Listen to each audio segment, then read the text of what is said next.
comme on venait de le dire là. Donc, accepter Jésus-Christ, c'est une rencontre personnelle, comme nous venons de le dire dans Jean 1, 12.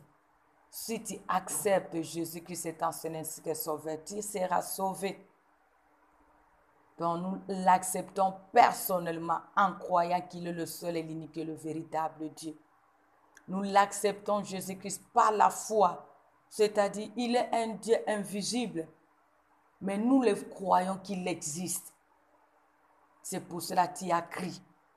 Nous donnons notre vie à la personne que nous ne voyons pas, mais nous avons la foi qu'il est mort et ressuscité pour nous. Et celui qui est assis à son trône, son sang a coulé pour toi et moi. C'est pour cela qu'on nous dit, nous devons accepter personnellement Jésus-Christ comme notre Seigneur, ce que notre Sauveur. Ensuite, nous pouvons connaître et expérimenter l'amour et le plan de Dieu pour notre vie. Tu as besoin d'expérimenter le plan de Dieu dans ta vie et l'amour de Dieu pour ta vie dans ce siècle présent, ce qu'elle a venu. Tu dois accepter Jésus-Christ étant Seigneur, ce que Sauveur dans ta vie personnelle. Tu dois croire personnellement qu'il y a un Dieu qui s'est sacrifié pour toi et moi qui était pécheur. Il s'est livré pour nous.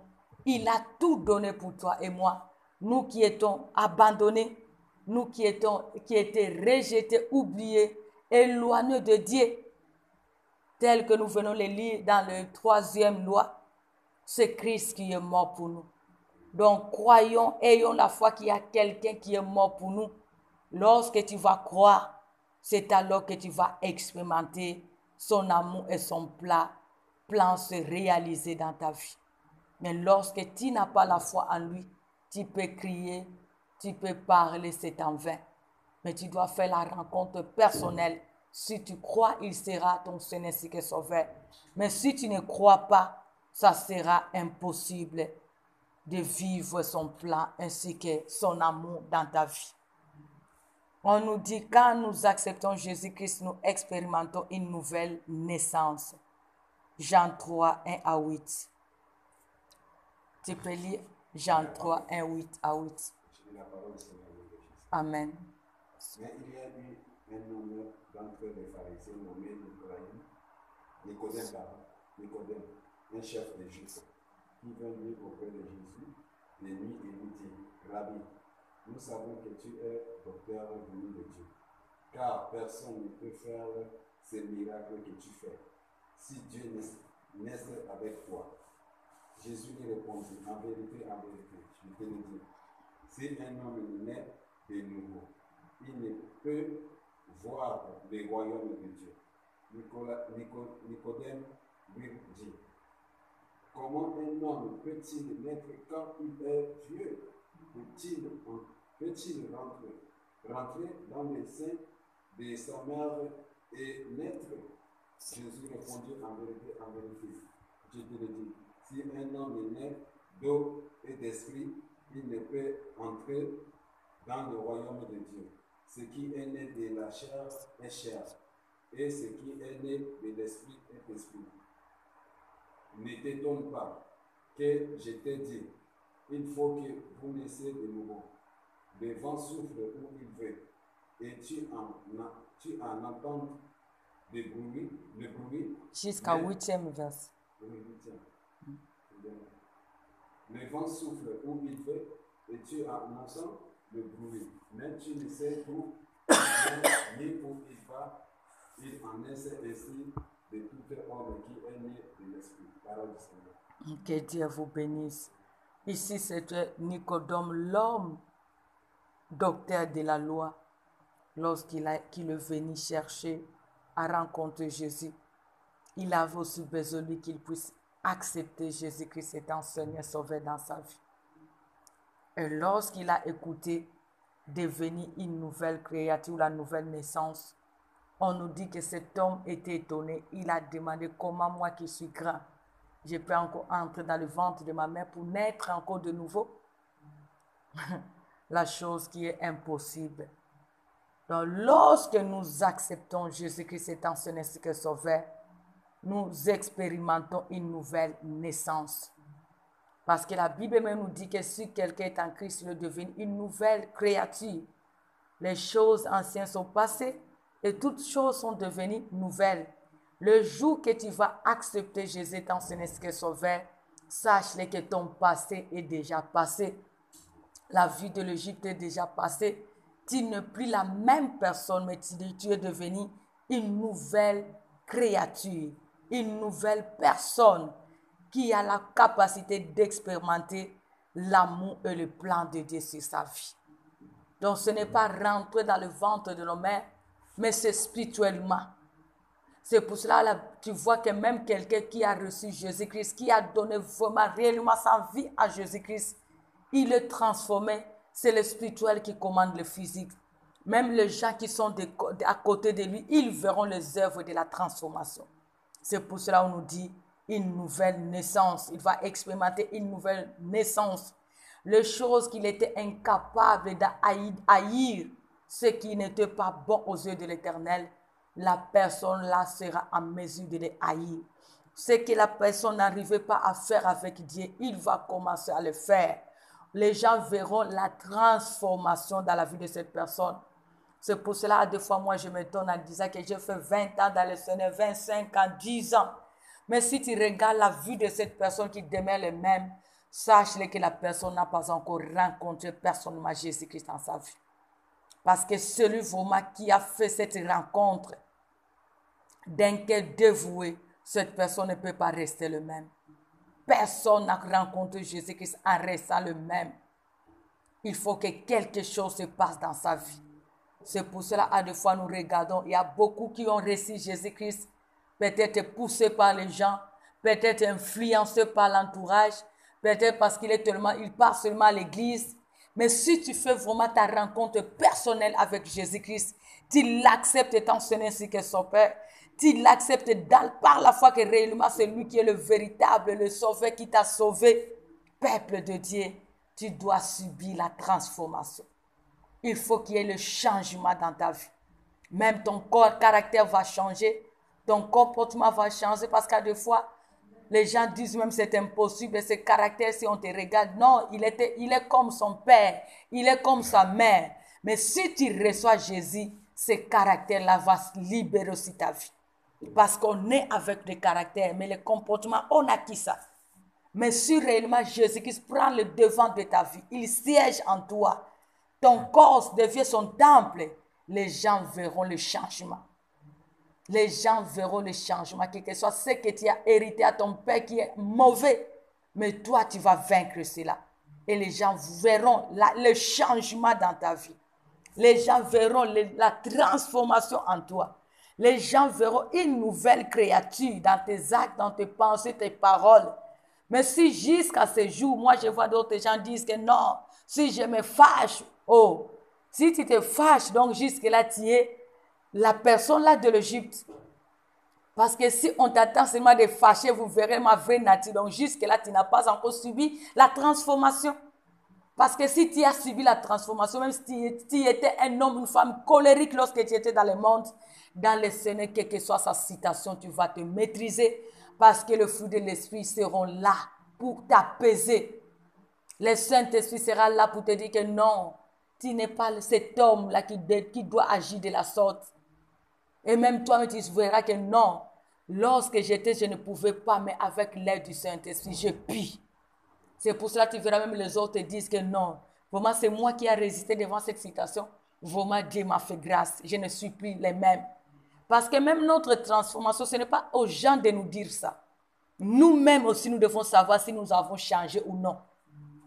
La transformation, ça commence par nous-mêmes. Donc toi-même, à des fois, tu peux passer avec des choses que tu n'arrivais pas à faire, mais tu commences à faire cela avec l'aide de Dieu. C'est ça qui va t'assurer que oui, tu n'es plus la même personne. Mais si jusqu'à ce jour, au lieu de mauvaises choses quittent nos vies, ça commence à s'ajouter, non, nous n'avons pas encore fait vraiment une rencontre personnelle avec Dieu. Si réellement nous avons fait la rencontre personnelle avec Jésus-Christ, nous devons subir la nouvelle naissance, la transformation. L'homme ancien doit quitter notre vie. C'est l'homme nouvel qui va se manifester. Parce que ce qui est en nous, c'est Jésus-Christ. C'est lui-là qui est en nous. Il va se manifester par nos actes, par nos caractères, par notre façon de vivre. Mais si jusque-là l'Égypte se manifeste, sache-le que Jésus-Christ n'a pas encore eu le contrôle de notre vie. Jusque-là, il y a quelque chose qui cloche en nous. Alléluia. On nous dit, nous acceptons Jésus-Christ en l'invitant personnellement. Apocalypse 3, 20. Là où la Bible nous dit, je me tiens à la porte. C'est mieux de lire ça. Je frappe si quelqu'un entend. Je me tiens à la porte et je frappe. Si quelqu'un entend ma voix et ouvre la porte, j'entrerai chez lui, je souperai avec lui et lui avec moi. Ah, que Dieu vous bénisse. Alléluia. Accepter Jésus-Christ, c'est, comme nous venons de le dire, c'est personnel. Jésus-Christ est tellement poli. Il n'est pas comme les gens de ce monde. Des fois, nous voyons les visiteurs qui viennent chez nous. Il frappe. Toi, tu n'as pas encore même dit entre lui. Il entre directement. Des fois, tu n'as même pas encore dit oui. Lui, il est déjà dans ta maison. Mais Jésus-Christ est tellement poli. Avant d'entrer dans la vie d'une personne, il frappe. Donc, si toi, tu acceptes, tu lui dis oui, entre dans ma maison, tu l'invites, il viendra poliment. Il va manger avec toi, il va souper avec toi. Donc, accepter Jésus-Christ, c'est l'invitation. C'est accepter ou non. Il ne vient pas pour nous imposer. Comme nous voyons dans ce monde, on peut t'inviter. Des fois, les gens qui disent ah, il faut que j'aille, il faut que j'aille. Mais Jésus te donne, ne t'oblige pas. C'est à toi de choisir. Si tu veux, il entre. Si tu refuses, il ne va pas forcer des choses. Essentiel, lui, il a déjà accompli l'œuvre de la croix. C'est notre part pour le salut. Alléluia. Donc nous devons l'accepter personnellement aussi en l'invitant. Comment Jésus-Christ nous invite? Comment nous pouvons l'accepter lorsqu'il vient pour nous inviter? Comment nous l'invitons? Qu'il entre. Parce que Jésus-Christ, à des fois, il frappe. Comment il frappe? À des fois par la parole. À des fois, la Bible nous dit, aujourd'hui, si vous entendez sa voix, n'endurcissez pas vos cœurs. À des fois, tu te retrouves dans la maison de Dieu ou même dans les réseaux sociaux. Il y a le péché que nous faisons des fois. Dieu peut te parler. Que non, ce n'est pas ça. Il faut laisser cela. J'ai besoin de toi. Il y a des choses que Dieu nous appelle. Et lorsque tu entends, si tu acceptes de te laisser, lui viendra. Il va prendre le contrôle de ta vie. Mais si tu refuses, c'est impossible. C'est pour ça, des fois, dont les autres verront que non, il m'a prêché parce qu'il connaît ma vie. Non, des fois, c'est Jésus-Christ qui est tenté de frapper. Dis seulement oui, j'accepte, entre parce que ce que je fais, ce n'est pas pour ta gloire. Fléchis seulement sa volonté. Si tu fléchis, lui viendra, il viendra s'installer. Mais c'est nous, en ce jour, qui commençons à rejeter l'invitation. Nous ne voulons pas inviter Jésus. Nous ne voulons pas qu'il entre. Malgré nous entendons, mais nous demeurons les incrédules. Nous endurcissons toujours nos voix, nos cœurs, notre vie, parce que nous voulons d'abord que nous-mêmes, que nous soyons au centre de notre vie. Mais si tu l'acceptes, si tu l'invites, il viendra, il sera là avec toi. Il n'a pas dit que je mangerai avec vous, je soupirai avec vous, mais il dit, je mangerai avec lui, je soupirai avec lui. C'est personnel. Accepter Jésus-Christ, c'est personnel, comme je venais de le dire au début. Ne dis pas parce que moi, maman, j'ai accepté Jésus-Christ, maintenant toute ma famille est sauvée comme ça. Non. Tu acceptes Jésus-Christ, tu pries pour eux, ou tu le présentes Jésus-Christ, c'est lui qui va accepter, lui aussi, les sauver.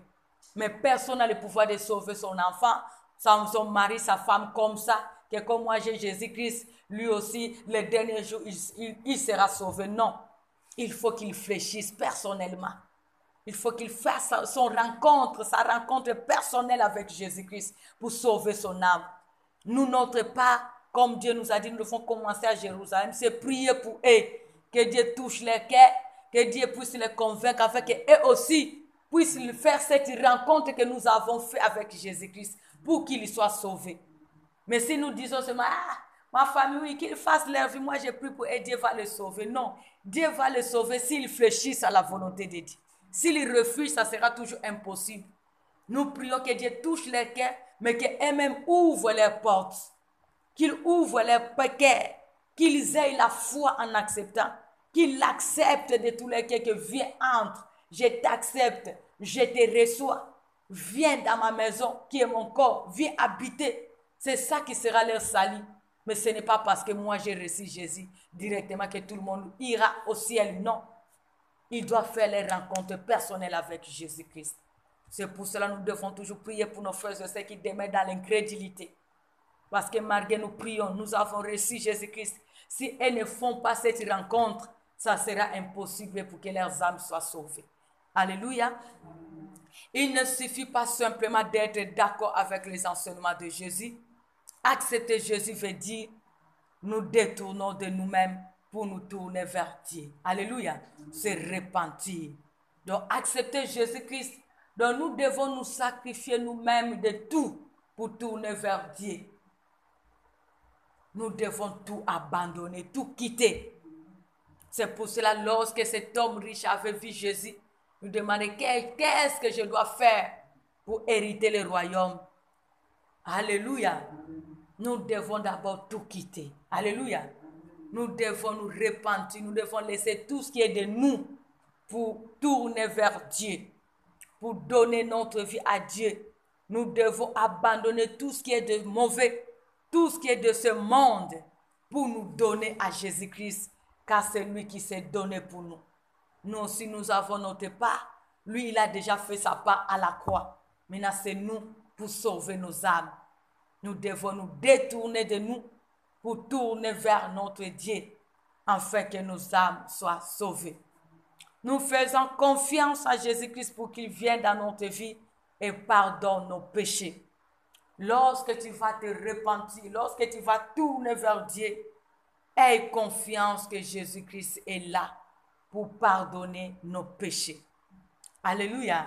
Celui qui se fait pécher pour que nos péchés soient pardonnés. Lorsque tu vas te repentir, aie la foi que Jésus-Christ t'a pardonné et il est là dans ta vie pour opérer avec toi, pour marcher avec toi, car lui ne marche pas avec le pécheur, mais il marche avec le saint, avec un cœur qui est saint. Et lorsque tu te repens, il vient pour s'installer et marcher avec toi et moi. Nous devons nous détourner du mal pour tourner vers Jésus-Christ par la repentance, en faisant confiance à Jésus-Christ qu'il nous a pardonné. Il est là dans notre vie et il est le seul qui règne en nous. Car lorsque il nous pardonne, il règne en nous. Alléluia.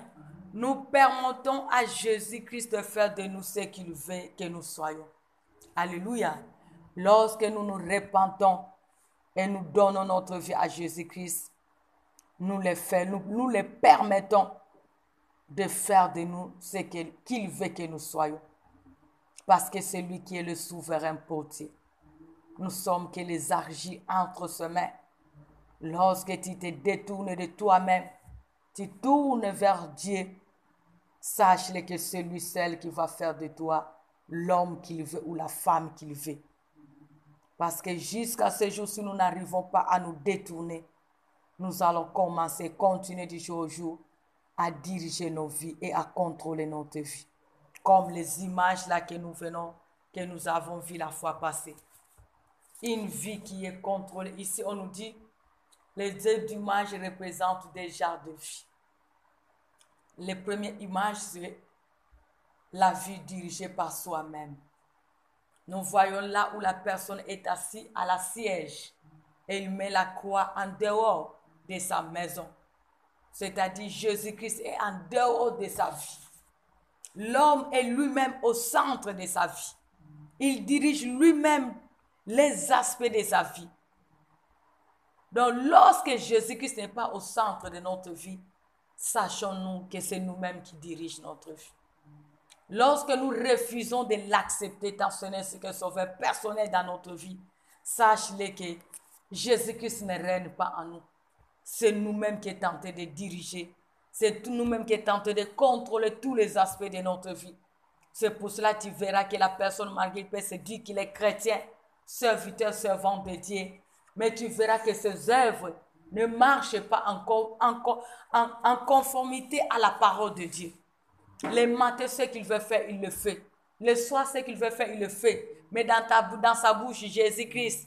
dans sa bouche la parole, dans sa bouche la prière. Mais ses œuvres, de temps en temps, il varie selon ce désir, selon ce qu'il veut.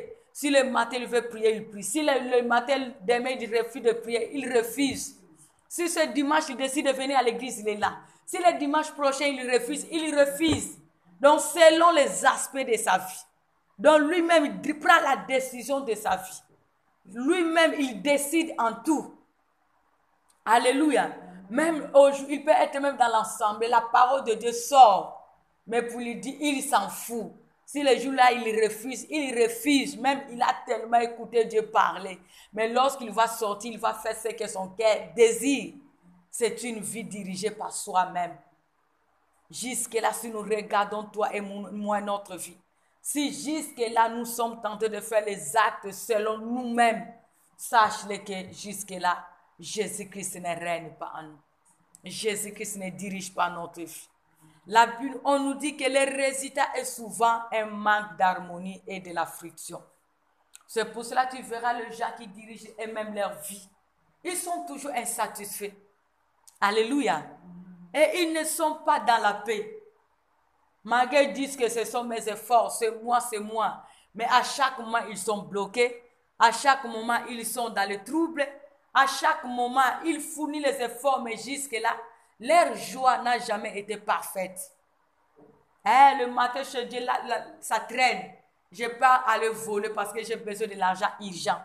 Il prend l'argent, mais après quelque chose, il a encore besoin de l'argent. Alléluia. Ils sont toujours insatisfaits. Il n'y a pas l'harmonie dans leur vie. À chaque moment, il y a les besoins qui se présentent. Ils sont toujours insatisfaits. Ils peuvent posséder, mais incapables que ceux qu'ils possèdent fassent leur joie parfaite. Ils sont toujours frustrés parce qu'il y a toujours les besoins qui s'ajoutent. Mais celui qui a le Saint-Esprit, celui que Dieu contrôle les aspects de sa vie, malgré le défi, il vit en harmonie parce que la parole de Dieu demeure en lui. Malgré il manque, mais comme Jésus-Christ règne en lui, il y a le fruit de l'esprit qui lui donne la paix, l'assurance, la confiance que même le matin je n'ai pas. Le soir à midi, je sais que mon Dieu est capable, il peut faire, il peut tout. Mais une vie qui est contrôlée, dirigée par soi-même, c'est une vie qui a toujours des résultats, des manques d'harmonie. Il y a toujours des frustrations. Tu verras un enfant de Dieu qui n'a pas, celui qui a donné vraiment réellement sa vie en Jésus-Christ. Il peut manquer, mais il est tranquille. Mais celui qui est ni chaud ni froid, tu verras que même lorsqu'il manque à manger, il est agité. Même il manque le pain, il est tellement agité comme c'était la fin du monde. C'est différent avec celui qui est la vie est dirigée par Jésus-Christ. Les gens qui dirigent leur vie, ils sont toujours dans le manque. Ils sont toujours incomplets. Ils sont toujours insatisfaits. Ils sont toujours dans le trouble. Ils sont toujours frustrés. Ils n'ont pas l'harmonie dans leur vie. Ils sont toujours instables. Malgré tu peux l'envier physiquement, mais spirituellement, au-dedans lui-même, il sait que non, il y a quelque chose qui ne va pas. C'est pour cela qu'il n'envie pas quelqu'un.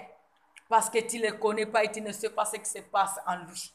Parce que c'est lui surtout qui dirige sa vie sur lui-même. Il peut t'influencer physiquement, mais spirituellement, il plaît, il gémit, il est dans le trouble. Mais pour faire la joie du monde, pour influencer le monde, il apparaît, mais il n'est pas. Alléluia.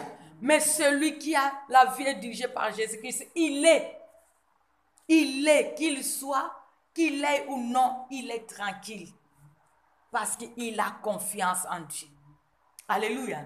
Celui jusque-là qui contrôle les aspects de sa vie, même si tu es chrétien, sache-le que Jésus-Christ n'est pas dans ta vie. Jésus-Christ est en dehors. Il est éloigné. Il est loin de toi. Il ne dirige pas ta vie parce que tu n'auras même pas le temps d'aller demander ses conseils. Alléluia. Tu feras tout ce que tu veux. Celui qui dirige sa vie ne demande pas le conseil de Dieu. Il n'aura même pas le temps de se gêner que je demande la volonté de Dieu. Non, lui, il s'en fout de tout ça. Ce qu'il veut faire, il le fait. Il décide lui-même. Alléluia. C'est pour cela que tu verras que de telles personnes sont dans l'église. Ce sont des instruments entre les mains de l'ennemi que l'ennemi utilise même pour troubler l'ensemble de Dieu. Il peut être engagé, ça sera un instrument de destruction pour le département. Ça sera un scandale même pour l'œuvre de Dieu. Parce que lui, il fera des choses selon lui. Pas selon Dieu, mais selon lui. Selon lui seulement, il fera selon lui. Il viendra même avec les choses de Dieu selon lui. Il sera là même pour vous amener le fait étranger. Ce sont des gens même dans les départements qui amènent l'incompréhension, les disputes. Parce qu'ils cherchent toujours la gloire au lieu que Jésus-Christ soit glorifié. Alléluia. Il fait toujours se faire voir au lieu que Dieu se fasse voir. Ce sont des gens qui viennent pour troubler l'œuvre de Dieu. Mais la vie dirigée par Jésus-Christ, Jésus-Christ est au centre de la personne. L'homme, lui, a cédé la place d'autorité à Jésus. Jésus-Christ dirige les aspects de sa vie, ce qui amène à une harmonie avec le plan de Dieu. Alléluia. Celui qui dirige sa propre vie, c'est impossible de vivre les promesses de Dieu. C'est impossible d'expérimenter l'amour et le plan de Dieu dans sa vie. C'est pour cela qu'il sera même là des années dans l'église. Dit que Dieu n'agit pas. Ce sont les gens qui viennent pour décourager les nouveaux venus. Toi, tu ne sais rien. Toi, tu sais combien des années moi j'ai fait dans le Seigneur. Ah, prie seulement. Moi, j'ai déjà tellement prié. Alléluia. Ce sont les gens qui affaiblissent. Les gens qui dirigent leur vie personnelle. Ils affaiblissent même les nouveaux venus dans le Seigneur. Ce sont des gens qui n'ont même pas la foi parce qu'ils ne croient pas aux capacités de Dieu, mais ils croient à leur capacité. Alléluia. C'est différent avec celui que sa vie est dirigée par Jésus-Christ.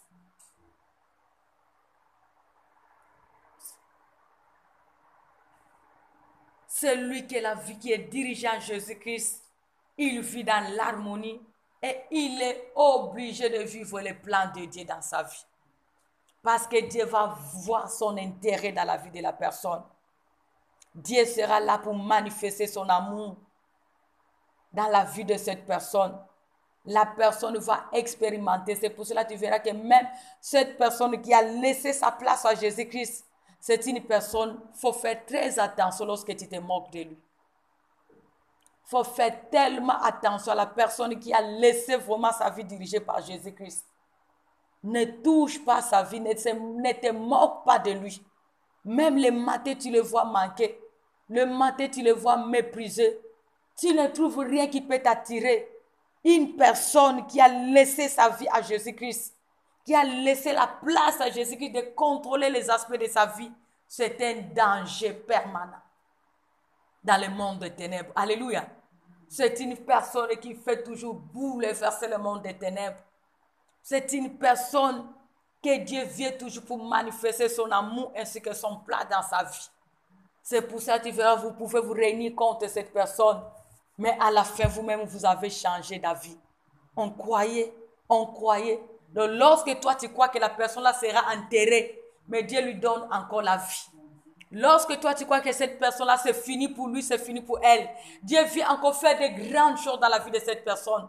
Lorsque toi, tu crois que c'est fini, au contraire, comme si vous avez ouvert encore une porte d'accès à cette personne pour qu'il avance, qu'il puisse percer. Parce que l'amour de Dieu va toujours se manifester sur lui. Le plan de Dieu va toujours s'accomplir dans sa vie. Parce que Dieu trouve son intérêt. Parce que sa vie, ce n'est plus sa vie, mais c'est la vie de Dieu. Il dépend de Dieu. Dieu contrôle sa vie. Dieu est au contrôle de sa vie. Dieu se manifeste jusqu'à ce que l'harmonie soit dans sa vie. On ne se moque pas de la personne qui a laissé la place à Jésus-Christ dans sa vie. On ne moque pas de cette personne. Ne te moque pas de cette personne. Quel que soit son âge, quelle que soit sa nationalité, si réellement Jésus-Christ règne dans sa vie, s'il a donné l'accès à Jésus-Christ de diriger sa vie, ne touche pas cette personne. C'est un bombe au camp de l'ennemi. C'est une personne qui fait toujours bouleverser les gens. Alléluia. C'est pour cela, peuple de Dieu, si jusqu'à ce jour, tu n'as pas encore reçu Jésus-Christ personnellement dans ta vie, Jésus-Christ t'invite et je t'invite à ce jour ainsi qu'à cet après-midi ou avant-midi, partout où tu es, que tu puisses donner ta vie personnellement à Jésus-Christ. Le salut est personnel, que personne ne te trompe, ne t'appuie pas à la foi de ton frère. C'est pour cela, à deux fois, moi, je m'inquiète des gens, des enfants de Dieu, que non, ils regardent la foi de sa sœur. Si elle l'a fait comme ça, elle aussi fait. Si lui l'a fait comme ça, lui aussi fait. Tu es tenté de te tromper parce que accepter Jésus-Christ, c'est personnel. Le salut, c'est personnel. Ton intimité avec Dieu, c'est personnel. Même le jour que Jésus-Christ viendra, tu seras seul devant lui. Vous ne serez pas deux. Vous ne serez pas à trois. Tu rendras compte toi seul, personnel. C'est pour cela que nous devons décider d'accepter personnellement Jésus-Christ comme Seigneur Sauveur dans notre vie pour connaître et expérimenter l'amour et le plan de Dieu pour notre vie dans ce siècle présent ainsi qu'à l'avenir. Tu dois donner ta vie. Pousse nos frères et sœurs, les gens de la famille, de donner leur vie en Jésus-Christ.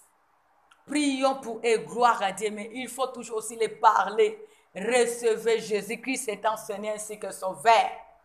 Moi, j'ai toujours l'habitude de me dire ça à mes frères, à mes neveux, mes nièces, que oui, vous pouvez prier, mais est-ce que vraiment Jésus-Christ règne en vous? Vous devez donner votre vie à Jésus-Christ. Qu'il y règne. Ne me dis pas que j'étais parti à l'église. Oui, partir c'est bon, mais est-ce qu'il règne en toi, Jésus-Christ? Est-ce que réellement tu as donné ta vie à Jésus-Christ? Ou tu pries seulement pour le présent? Ou tu pries seulement comme tout le monde prie? Ou tu passes seulement à l'église comme c'est le dimanche, tout le monde sait que c'est le jour du dimanche. Nous devons partir à l'église. Nous devons l'accepter étant Seigneur ainsi que Sauveur personnel. Nous devons l'accepter par leur foi en croyant que c'est lui qui est mort pour toi et moi. Son sang a coulé pour nous racheter. Il se livre pour toi et moi. Ayons la foi qu'il est réellement ressuscité parce que le tombeau est vide. Il ne plie dans le tombeau, mais il vit. Et il ne vit pas n'importe quelle place. Il vit là au ciel et ici dans nos cœurs. Il a pris notre place. Il est là dans nos cœurs parce qu'il a dit, ne savez pour vous pas que vos corps, c'est mon temple. Nos corps, il a fait nos corps sa demeure. Il vit. Ayons la foi que lorsque nous l'acceptons, il vit en nous. Nous marchons avec lui. Lui avec nous. Il demeure en nous. Et si nous respectons, nous lui donnons la place tout entière, toi et moi, nous serons sauvés. Et nous allons vivre son amour ainsi que son plan se réaliser dans nos vies dans ce siècle présent ainsi qu'à l'avenir. Lorsque toi et moi du jour, on entend le son de la trompette, il est tenté de frapper. Acceptons seulement en l'invitant personnellement. Il va entrer et nous verrons ses œuvres dans nos vies. Lorsqu'il entre dans nos vies, nous allons expérimenter la nouvelle naissance. Nous devons nous poser la question à chaque année ou chaque mois, chaque jour, faisons de bilan. Comment j'ai passé ma journée? Est-ce que ce que je fais est digne d'un enfant de Dieu? Ou c'est moi-même qui a dirigé cette journée, ma vie? Est-ce que pendant cette journée, c'est Jésus-Christ qui a dirigé ma vie? Ou c'est moi-même? Faisons du bilan journalier de la semaine, du mois, chaque année, pour savoir est-ce que nous sommes avec Jésus-Christ ou il n'est plus là avec nous. Parce que beaucoup de fois, nous croyons qu'il est là. Oh, il n'est plus là. C'est pour ça que nous devons faire à tout moment le bilan de savoir est-ce qu'il règne ou c'est nous-mêmes qui règnent. Regarde nos actes, regarde nos pensées, nos paroles. C'est ça qui va nous convaincre que nous dirigeons nos vies nous-mêmes ou c'est Jésus-Christ qui dirige. Alléluia. C'est pour cela, peuple de Dieu, Dieu nous aime. C'est pour cela qu'il est venu nous parler dans ce 4e loi. Nous devons accepter personnellement Jésus-Christ comme notre Seigneur Sauveur personnel. Parce que tu as besoin de connaître et d'expérimenter l'amour de Dieu, le plan de Dieu sur ta vie. Dans ce siècle présent et à venir. Mais commence d'abord à l'accepter. Parce que beaucoup, nous voulons seulement vivre l'amour de Dieu, le plan de Dieu. Mais nous ne voulons pas l'accepter. Mais si tu veux vivre l'amour et le plan de Dieu, commence d'abord à l'accepter personnellement. qu'il soit ton Seigneur, qu'il soit ton Sauveur. Lorsqu'il sera ton Seigneur, lorsqu'il sera ton Sauveur, tu vas catégoriquement connaître et expérimenter l'amour et le plan de Dieu dans ta vie. Parce que personne n'a le pouvoir de changer cela. Ce que Dieu a établi, il accomplit cela. Mais si nous ne voyons pas cela se matérialiser ou s'accomplir, parce que jusque-là, Jésus-Christ est loin. Jésus-Christ n'est pas accepté. Jésus-Christ ne règne pas. C'est nous qui dirigeons notre vie. C'est la vie de péché. Alléluia. C'est pour cela, peuple de Dieu, ayons cette conscience, car le salut est individuel. Donne l'accès à Jésus-Christ dans ta vie, qu'il dirige personnellement ta vie, qu'il règne dans tous les aspects de ta vie, et tu vivras une vie harmonieuse dans ce cercle présent, et le plan de Dieu va se manifester dans ta vie quotidienne. Que Dieu bénisse sa parole.